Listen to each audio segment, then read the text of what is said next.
Hey there. This video is going to be about Starbucks and talking more about how to earn a living from home and why having multiple streams of income are necessary and how I'm kind of thinking about that in my life right now.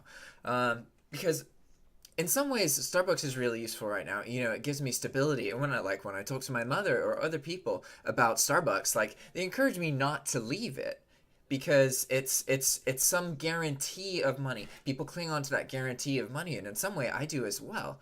And while I recognize, yeah, I will eventually get there if I stay at Starbucks. At the same time, all of this progress has come from pushing myself. It has come from putting myself in situations that I'm not comfortable in, that make me become comfortable, that make me become and learn what I need to learn, right? So I'm thinking it may be getting to a point where I need to really figure out what my plan is to do with my day job and figure out if even is the less financial stability, is that something that is worth giving away soon? Um, because I'm realizing I think how lucky I am to have a job in retail where I only need to work that job like 2 or 3 days. That's it.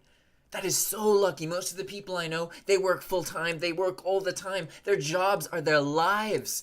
It's so hard to figure out what makes you happy if you've never had the time to try things and to use up your free time and to have enough free time where you relax and you get bored. You get bored of watching TV. You get bored of recovering from the rest of your life because you have enough time to do the things that you actually want to do, right?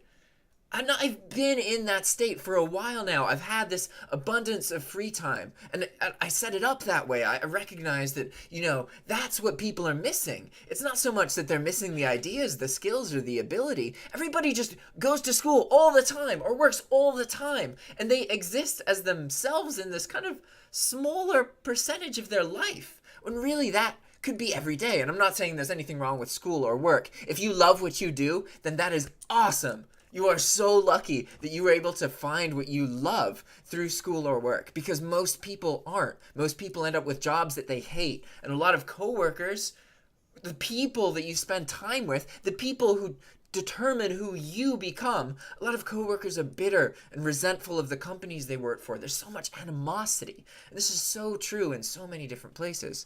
But my point is that I think I should focus on figuring out a way to leave my job, even if I'm not necessarily certainly ready for it. So right now I work about 18 hours at Starbucks, and my goal is to leave by the end of this year. So I'm not saying I'm just gonna, put in my 2 weeks notice or something like that. I really love my job. I love the people I work with, and I really admire my manager. And so if the shortest amount of notice I would give is like 1 or 2 months. I wouldn't do less than that. But I am planning on being able to leave by the end of this year, right? So I have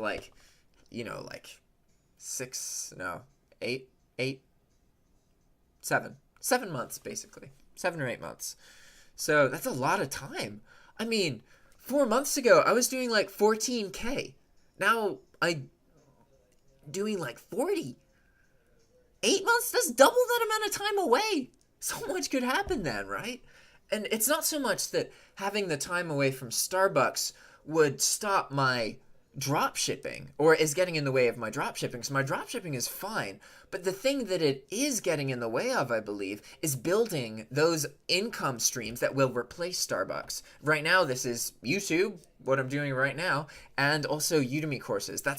I haven't done the Udemy coursework yet, but I'm pretty sure that's what I'm focusing on as my third branch, because it ties well into YouTube work and dropshipping, because dropshipping is the spawn of everything. YouTube gives me more talent at making video and communicating messages, and then Udemy is somewhere that I can combine both of those things and create a product that replicates itself digitally, right? So I don't have to there's a bigger community to respond to if you sell exponentially more. But if you're making like socks or shoes or something like that, you have to resell those and remake them every time it sells, right? But with digital goods, you only have to create it once usually, and then it just replicates itself endlessly, right? So that's why I really am interested in courses. And I hope this told you a little bit about my life and the things that I think about, when I make my decisions. Because to be honest, I don't really feel like I make decisions. I just think about things, and then it just, it just, I very rarely have to actually weigh things. I just look at it and look at it, and some other part of me, I just have faith in it. And it just knows after maybe that is the decision making part, I guess. I don't know. People make it seem like you have to make choices all the time, and I don't really make that many choices. Things just, I'm interested in things and I follow them. I don't know if that's a choice, but anyway, thanks for watching. Bye.